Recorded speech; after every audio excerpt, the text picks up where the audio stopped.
Welcome into Garnet and Gold Grub, presented by TECO People's Gas. I'm Catherine Phillips, alongside award-winning chef Travis Johnson, and he's going to walk us through a delicious tailgate recipe today. Chef, what do you have?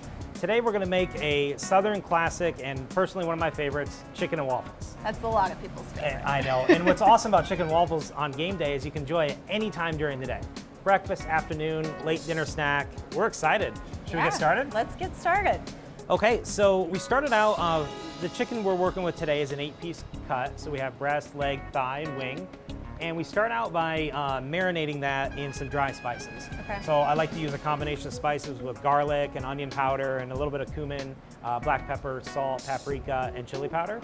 And I do a dry rub, let it sit for probably about an hour or two, and then I drop it into buttermilk, and it's been sitting for 24 hours overnight. And this is where it gets a lot of its flavor. And now we're at the point where we need to dredge it in some seasoned flour and then get ready to fry it. Okay. So let's get started.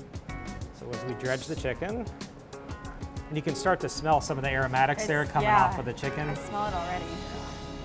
You want to coat it pretty evenly and make sure that it's good and covered. In the flour, I just lightly seasoned with a little cracked black pepper and some kosher salt.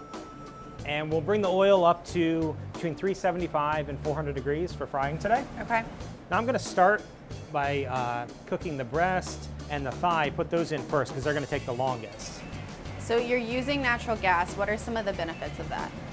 Some of the benefits of natural gas is really being able to control the heat. For an application like this where we want to get the oil pretty hot pretty quickly in order to fry the chicken, I'm able to raise that temperature up, then also regulate it as we're cooking. We're going to go ahead and let that cook. It'll cook for about 7 or 8 minutes on this side, and then we'll flip it over on the other side, and it'll be ready to go. Awesome. Wow, you can really start to smell the chicken. You really can. See, now let's take a look. See how it's browning and golden and crisp on that back side? Oh, that looks awesome. Oh my God. Pull our waffle.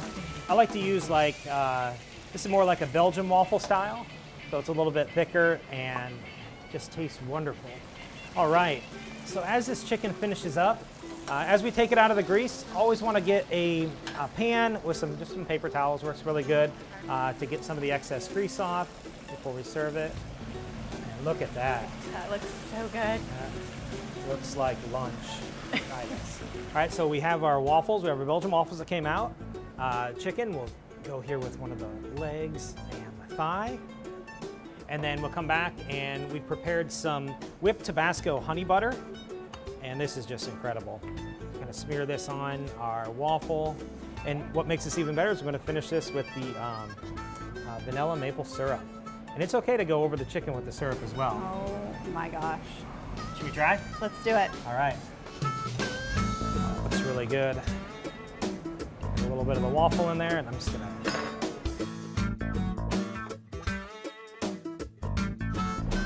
Now that is good hunting chicken and waffles. It's so good. So good. Well, for more information on how you can incorporate natural gas at home, at your business, or at your next tailgate event, log on to peoplesgas.com/cooking.